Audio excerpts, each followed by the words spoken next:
Bismillahirrahmanirrahim. Alhamdulillahirabbil alamin. A'udzu billahi minasyaitonir rajim. Rabbish shrah li sadri wa yassir li amri wahlul 'uqdatam min lisani yafqahu qawli. Kepada tuan-tuan yang dirahmati Allah Subhanahu wa taala. Assalamualaikum warahmatullahi wabarakatuh. Pada tazkirah Jumaat pada hari ini, insya-Allah saya bercadang nak berkongsi dengan tuan-tuan pengalaman saya menyampaikan penerangan tentang Islam kepada orang-orang yang bukan beragama Islam.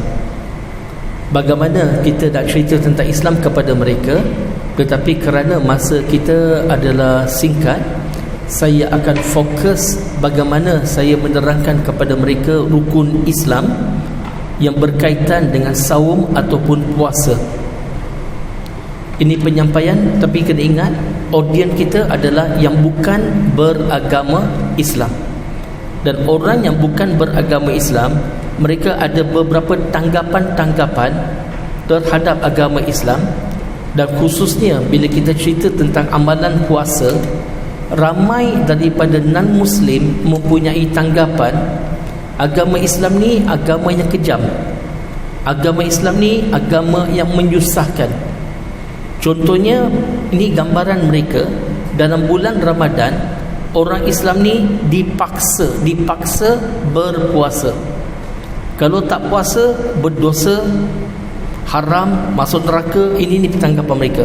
Kalau tak puasa, nanti penguatkuasa agama akan datang tangkap diorang.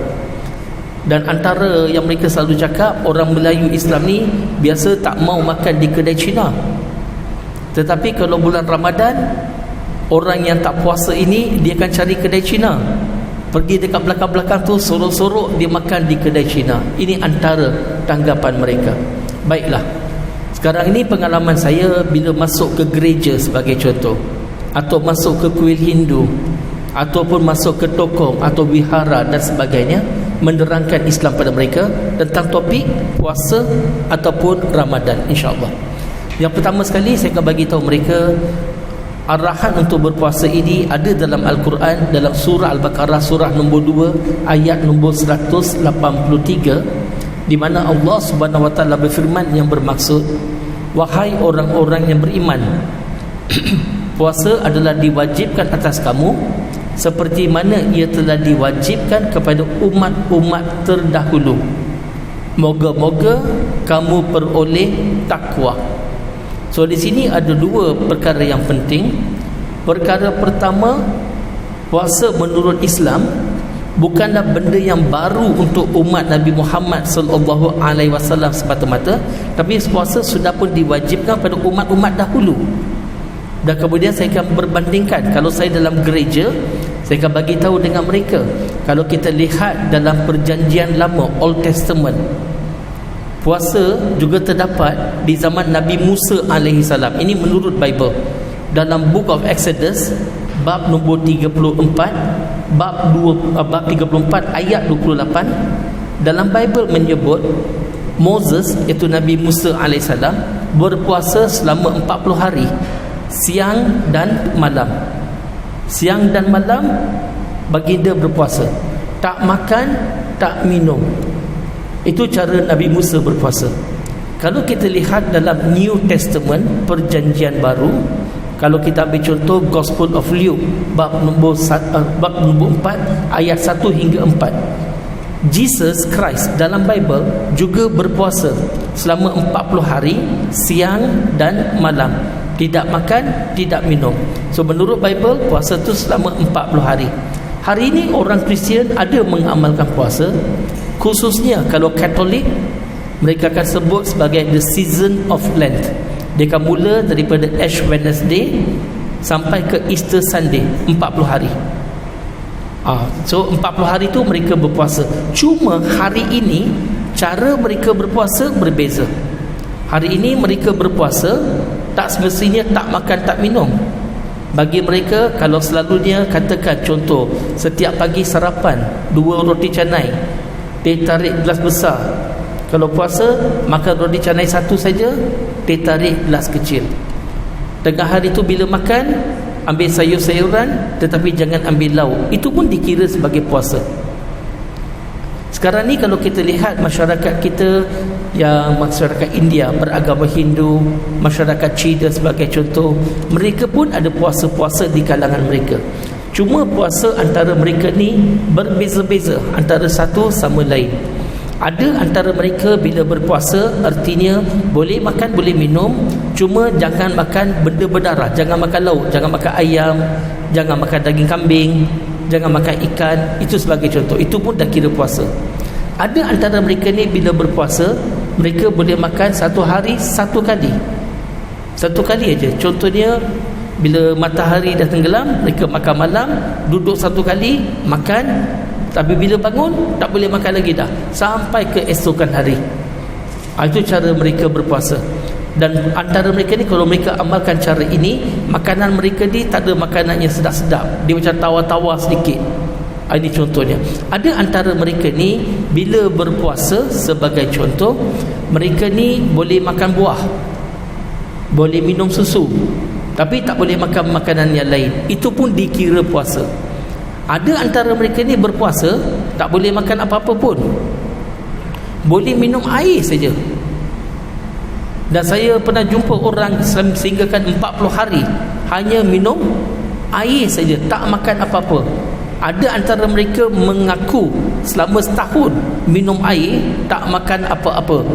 Tapi setakat mana kesahihan pengakuan mereka, saya tak pastilah.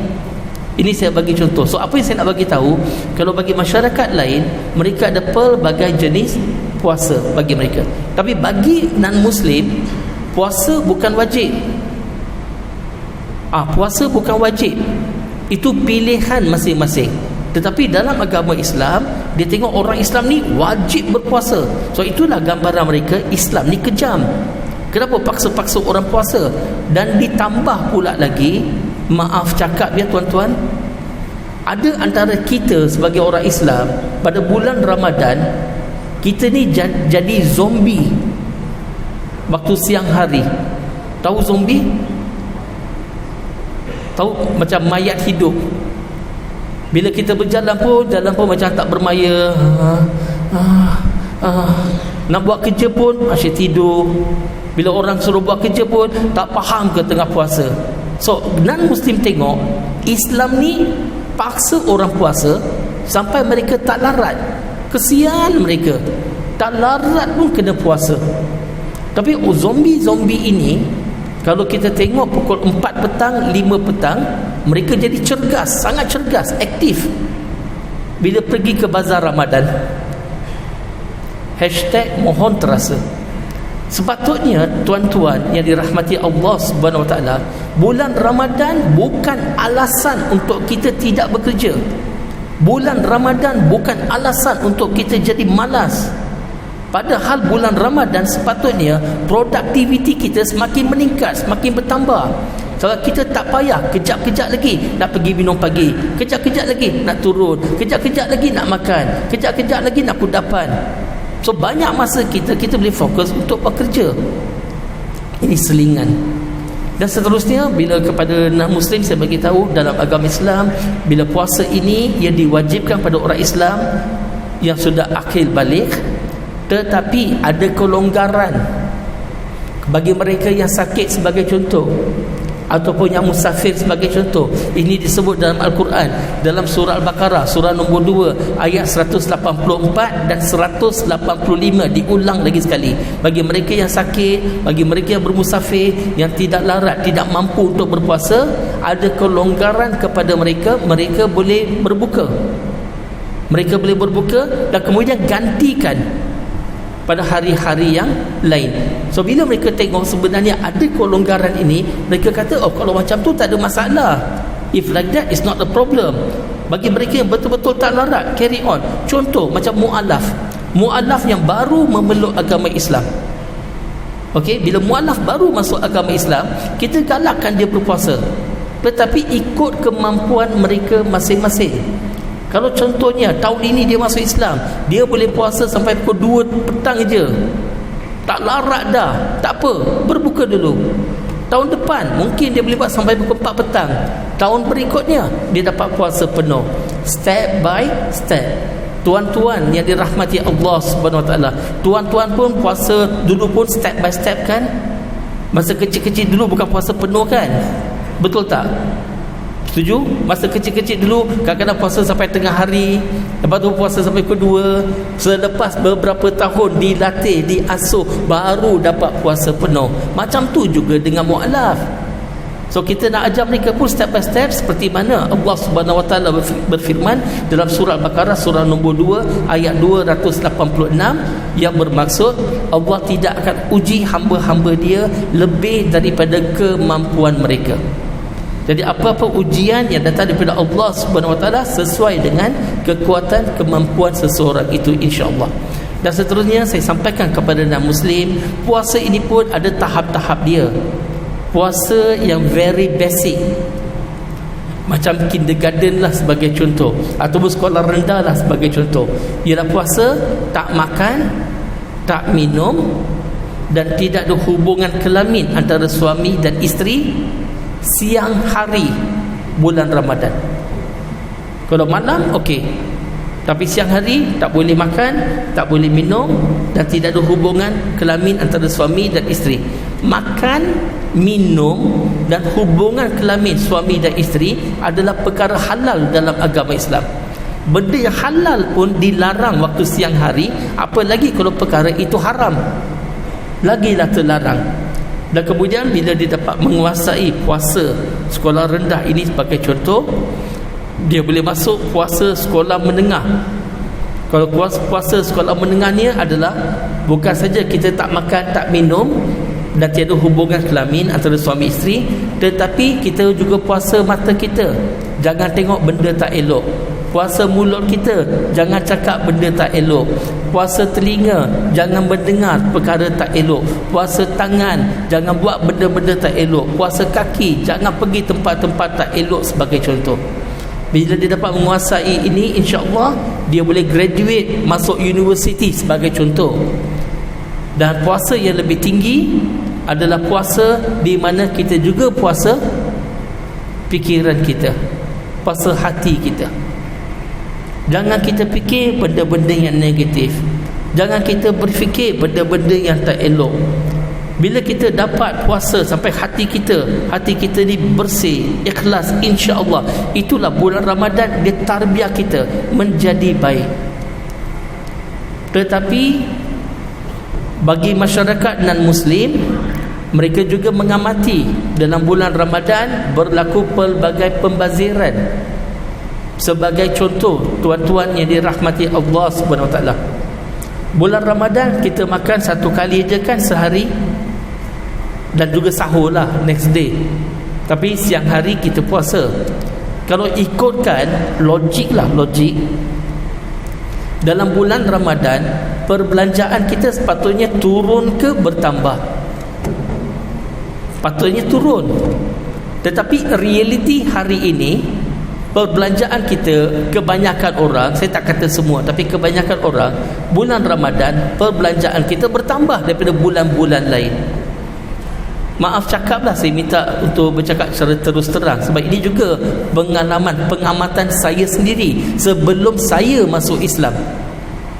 Di mana saya lihat kadang-kadang dalam satu keluarga orang Islam ni, kalau ada beberapa orang yang bekerja, masing-masing akan pergi ke bazar Ramadan, beli pelbagai lauk, beli macam-macam jenis kuih, beli macam-macam jenis warna air. Bila balik rumah masing-masing, hidang dia jadi macam mini buffet, menjadi mini buffet. Kemudian katakan contoh, kalau buka puasa ni 7.21 maghrib buka puasa, biasanya sebelum pukul 7 lagi dah tunggu dekat dapur, dah hidang semua dah, asyik tengok jam saja bila masa nak 7.21. Tuan-tuan yang dirahmati Allah Subhanahu Wa Taala, perasan tak setiap kali kalau bulan Ramadan jam akan jadi perlahan? Kalau biasanya jarum saat tu dia akan bunyi tik tik tik tik Tetapi kalau bulan Ramadan, jam saat tu dia bunyi tik tik tik. Dah tunggu lama dah. Tengok jam, lama baru 3 minit je berlalu. Okay. Bagi diri saya sendiri, dalam bulan Ramadan saya suka bekerja. Sebab bila kita bekerja, kita sibuk, tak fikir pasal makan minum. Kita buat kerja, lepas tu dekat hujung-hujung, dah dekat-dekat waktu dah berbuka, kita budgetlah masa. Ini masa bujang ya, masa bujang. Okey, so masa bujang tu tinggal sendiri, pergi dekat bazar Ramadan, beli satu lauk, beli satu kuih contohnya. Besok tukar-tukar lah. So 29 hari, 30 hari kita puasa, dapatlah rasa 29 lauk, 29 kuih sebagai contoh. Okey, lepas tu bila sampai rumah tu, ngam-ngam aja, buka pintu kadang-kadang azan. Ataupun sampai rumah terus ambil wuduk, azan. So terus berbuka puasa, tak payah, tak ada seksa nak menunggu. Ini sebagai contoh. Dan satu lagi bagi saya personal, ini personal choice saya, masa berbuka saya suka buka dengan ringan dulu, benda yang simple saja. Lepas tu solat maghrib, dah habis solat maghrib baru makan seperti biasa, bukan makan bermewah-mewahan. Apa yang kita biasa makan malam, itulah berbuka puasa dengan kuantiti macam tu, yang biasa. Kalau tidak, nanti kalau terlalu banyak kita makan, takut kita jadi ular sawa. Masa tarawih pun boleh terlelap-lelap. Ini sebagai contoh. Okey. Dan juga kepada non-Muslim, kita akan bagi tahu kepada mereka puasa ini apa tujuan dia. Ini part 2.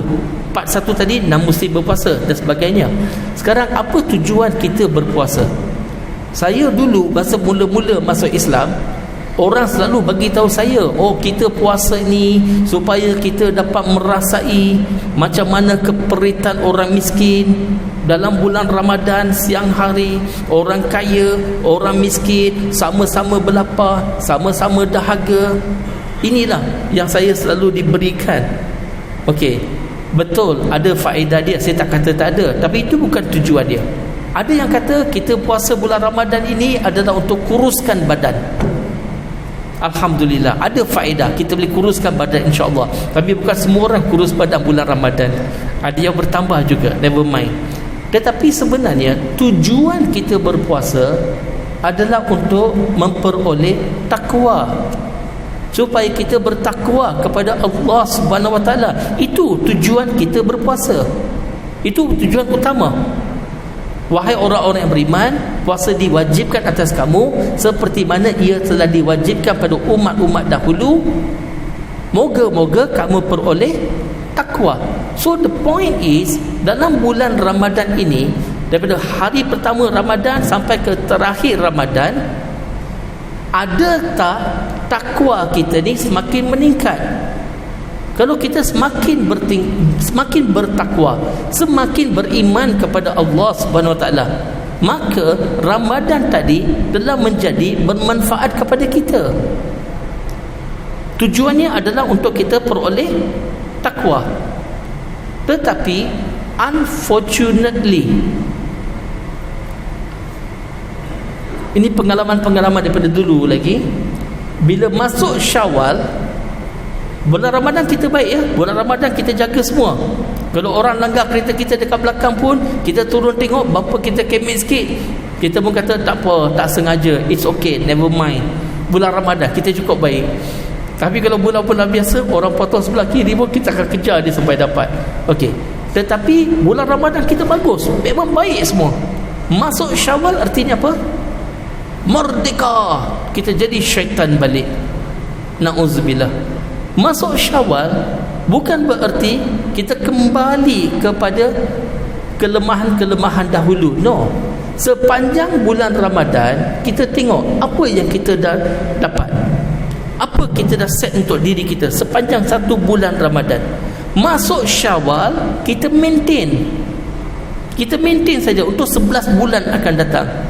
Ramadan yang akan datang, kita tingkatkan lagi takwa kita, tingkatkan lagi iman kita, tingkatkan lagi kualiti diri kita, menjadi insan yang lebih baik daripada dulu. Kemudian masuk Syawal, kita maintain lagi 11 bulan. Datang Ramadan, kita pertingkatkan. Dengan lain perkataan, Selama kita hidup di atas muka bumi ini, insya-Allah yang kita harapkan kita ada peningkatan dalam diri kita. Jadi Ramadan pada tahun ini lebih baik daripada tahun sebelum-sebelumnya, insya-Allah. Dan Ramadan yang akan datang lebih baik daripada Ramadan tahun ini. Itu harapan kita. That is what we target.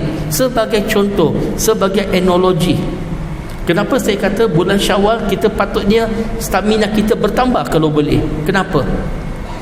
Kita ambil contoh analogi pelari maraton. Orang yang lari maraton ini lebih kurang dalam 42.4 km lebih kurang. Ni lari jauh. Pelari maraton yang profesional, di manakah mereka biasanya berlatih sebelum ada pertandingan besar? Sebelum ada pertandingan besar, di mana mereka akan berlatih? Mereka bukan berlatih dekat libur raya, highway, bukan. Mereka bukan berlatih di tepi pantai, no. Mereka akan berlatih di kawasan gunung, kawasan yang tinggi. Sebab kawasan gunung, kawasan tinggi, oksigen nipis, oksigen tak banyak. Jadi bila mereka berlatih di situ, tubuh badan kita akan menghasilkan lebih banyak sel-sel darah merah, hemoglobin. Sebab sel-sel darah merah ini berfungsi untuk menyerap oksigen untuk diberikan pada tubuh kita. Dengan lain perkataan, bila mereka berlatih di kawasan gunung, oksigen tak cukup, badan kita akan menghasilkan lebih banyak sel-sel darah merah supaya boleh menyerap lebih banyak oksigen. Pada hari pertandingan, mereka akan turun ke paras yang biasa. Sekarang oksigen banyak, melimpah-limpah oksigen. Jadi stamina mereka bertambah. Begitu juga dalam bulan Ramadan, kita tak makan, kita tak minum, kita boleh menahan diri kita. Bila masuk Syawal dan seterusnya, kita boleh makan dan minum, sepatutnya stamina kita semakin bertambah. Inilah yang sepatutnya berlaku. Jadi dalam bulan Ramadan ini, bukan saja dia mengajar kita tidak makan, tidak minum, tetapi bulan Ramadan sendiri merupakan satu bulan yang mentarbiah diri kita selama 30 hari. Tuan-tuan yang dirahmati Allah Subhanahu Wa Taala, dalam saya menyampaikan tazkirah pada hari ini, tuan-tuan jangan sangka saya dah cukup bagus. No.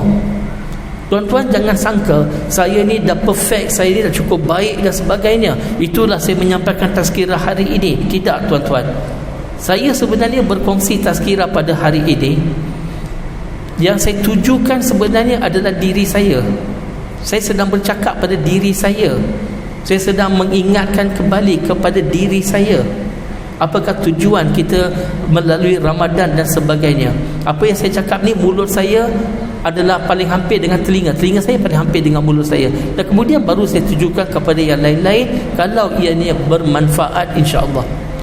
Jadi apa yang saya sampaikan pada tengah hari ini, insya-Allah tuan-tuan, adalah satu nasihat pada diri saya, diikuti kepada yang lain-lain.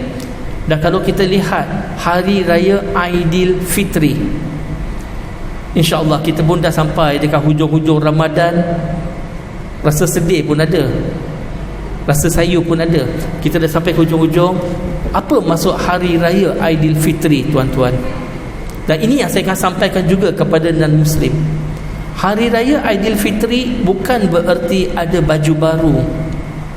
Hari Raya Aidilfitri bukan bererti ada rumah baru, cat baru, kereta baru dan sebagainya. Tidak.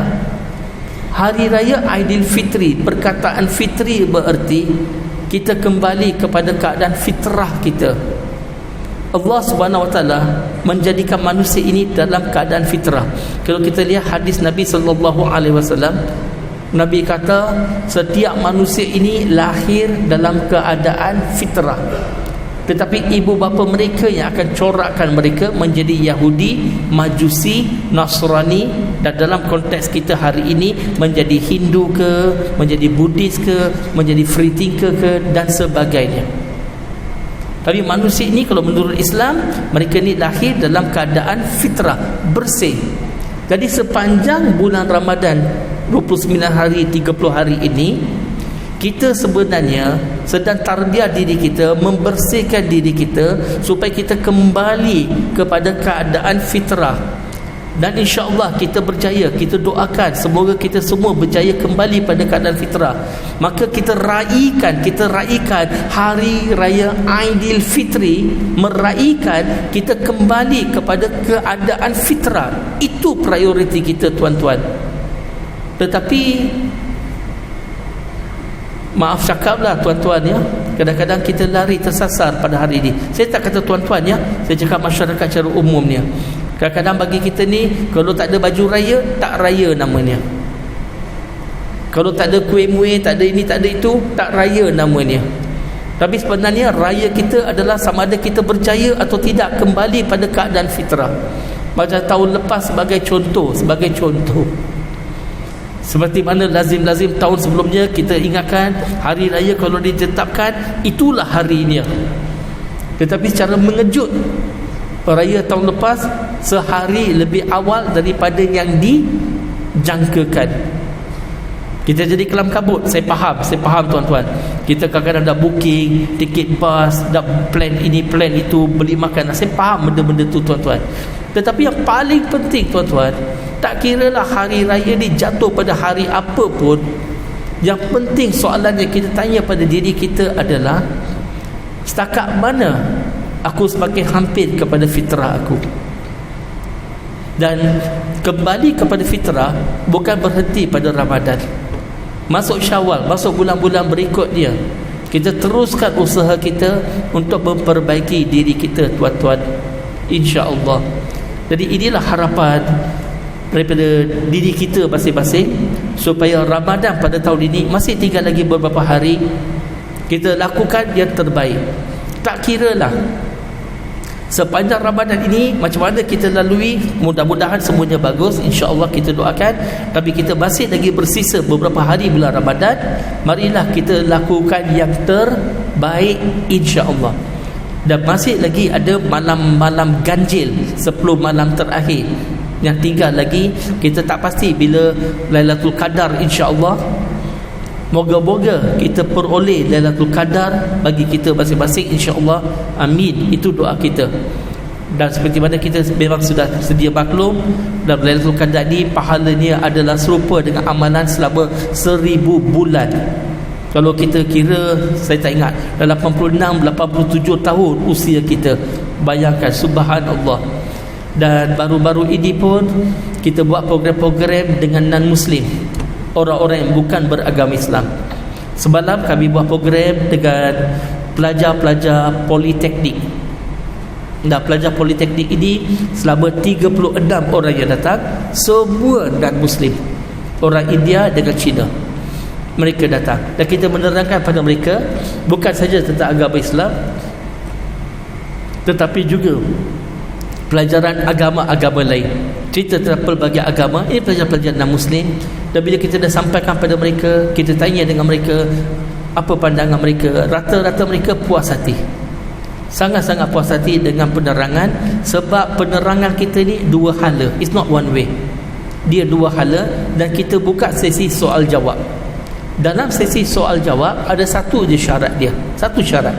Syaratnya ialah no censorship. Tak ada censor. Diorang boleh tanya apa saja soalan, apa pun mereka nak tanya boleh tanya. Kalau bagi mereka, mereka rasa Islam ni tak bagus, boleh cakap Islam tak bagus. Mereka rasa Islam ni tak patut begini, cakap terus terang apa ada dalam hati, cakap, luahkan. Mana-mana soalan, kalau kita tahu jawab, kita jawab. Kalau tak tahu, kita kata la adri, wallahualam, kita tidak tahu. Itu cara kita. Dan alhamdulillah bila mereka boleh bertanya pelbagai persoalan, dan sebenarnya mereka berlumba-lumba tanya soalan. Kita dah habis masa pun mereka minta sambung lagi, nak tanya lagi. Lagi banyak soalan mereka tanya, lagi banyak peluang kepada kita membetulkan salah faham diri mereka. Satu persatu, insya-Allah bila kita jawab, apa salah tanggapan mereka diperbetulkan, salah tanggapan mereka diperbetulkan. Kemudian ada antara mereka datang jumpa saya secara personal, dia tak nak cakap depan orang lain. Dia orang kata dia orang memang tertarik dengan Islam, tetapi dia ada tetapinya. Tetapi begini, tetapinya begitu. Ada antara mereka ni nak berpuasa bulan Ramadan, Ada antara mereka yang nak ikuti program-program Islam dan sebagainya, tetapi mereka takut. Dan bila mereka tengok kita di open, mereka rasa selesa untuk datang berbincang dengan kita, insya-Allah. Jadi tuan-tuan yang dirahmati Allah Subhanahu Wa Taala, akhir kata, hujung-hujung dalam beberapa minit yang masih ada lagi, tuan-tuan raya di mana ya tahun ini? Raya di KL ke? Balik kampung ke? Balik kampung kita ke? Balik kampung isteri kita ke? Bercuti ke? Tetapi tuan-tuan pernah terfikir tak, bagaimana mu'alaf yang baru memeluk agama Islam, di mana ya mereka raya? Bayangkan ya tuan-tuan, mu'alaf yang baru beberapa bulan lepas dia masuk Islam, dia masih lagi berjinak-jinak dengan Islam, masih lagi turumbang ambing. 1 bulan Ramadan dia pun berpuasa ikut kemampuan dia. Masuk Syawal, 1 hari Syawal, dia nak solat raya di mana ya? Sebab dia tak pernah pergi masjid solat raya, solat raya tak pernah. Orang yang membimbing dia, yang selama ni yang membimbing dia, yang jaga dia, yang ikuti kelas, dah tak ada dah. Semua dah balik kampung. Orang Melayu Islam yang dikenal biasanya semua dah tak ada. Semua tak ada dekat tempat dia. Semua dah balik kampung. So mu'alaf ni raya ke tak raya sebenarnya? Dia pergi tak solat sunat raya? Kalau dia nak raya pun, dia nak raya dengan siapa? Kadang-kadang keluarga dia pun tak tahu dia sudah memeluk Islam, sebab keluarga dia menentang kalau dia masuk Islam. Jadi ada antara mereka ni masuk Islam secara sembunyi-sembunyi untuk peringkat awal. Jadi tuan-tuan yang dirahmati Allah Subhanahu Wa Taala, kalau kita kenali mana-mana mu'alaf, khususnya yang baru memeluk agama Islam, santunilah mereka, ambil beratlah tentang mereka, tanya-tanyakanlah mereka apa plan mereka, macam mana mereka akan lalui. Mungkin kalau boleh kita bawa dia sekali ke, biar dia merasai suasana bersama kita. Ataupun kalau kita balik kampung tapi ada orang lain di kawasan itu yang tak balik kampung, kita hubungkan mereka, kita matchkan mereka, insya-Allah. Jadi kita berdoa, insya-Allah tuan-tuan yang dirahmati Allah Subhanahu Wa Taala, Ramadan tahun ini lebih baik bagi kita. Itu harapan. Kita tak pasti bila kita akan mati. Kita tak pasti sama ada kita akan melalui Ramadan pada tahun-tahun akan datang atau tidak. We do our best. Dan pada petang ini dan malam ini, kami daripada Global Unity Network, kami akan santuni orang-orang buta di Malaysia. Kita buat program bersama dengan Pertis dan buat program di MAB, Malaysian Association of Blinds. Dan orang-orang buta ni pun ramai daripada mereka ni pun daripada kalangan asnaf juga. Dan insyaAllah kita do the best lah. Dan esok pula ada program dengan Lembaga Zakat Selangor. Dan dalam program ini, mualaf-mualaf yang memeluk Islam, dibawa juga keluarga-keluarga dia yang bukan beragama Islam. Dan esok saya ada slot bersama dengan keluarga-keluarga non-Muslim.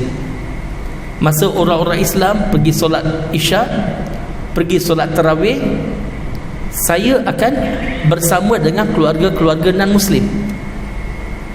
Tak adalah mereka terbiar macam tu je kan. So kita ada pengisian untuk mereka. Dan bagi saya, alhamdulillah, it's okay. Dan malam esok, malam yang keberapa ya? Malam yang ke-25 kan malam esok. Contoh, kalau jatuh Lailatul Qadar malam esok, subhanallah, kita bagi pengisian kepada keluarga-keluarga non-Muslim, insya-Allah, subhanallah. Sebab solat Isyak, solat Tarawih saya boleh buat kemudian, balik rumah pun saya boleh buat, dua-dua saya dapat, insya-Allah. Jadi setakat ini saja tuan-tuan dan puan-puan, tuan-tuan yang dirahmati Allah Subhanahu Wa Taala. Kita pun dah nak masuk untuk solat Jumaat dan nak masuk Zuhur. Saya akan berhenti sampai sini saja tuan-tuan. Semua yang baik adalah datang daripada Allah Subhanahu Wa Taala, Dan kita sebagai manusia ada banyak kekurangan dan kelemahan. Kita mohon ampun dengan Allah Subhanahu Wa Taala atas kekurangan kesilapan kita. Dan saya harap ya tuan-tuan boleh maafkan saya ya, andai saya silap ataupun menyinggung perasaan siapa-siapa. Dan ada rezeki kita jumpa lagi di lain masa. Wa akhiru da'wana alhamdulillahi rabbil alamin. Assalamualaikum warahmatullahi wabarakatuh.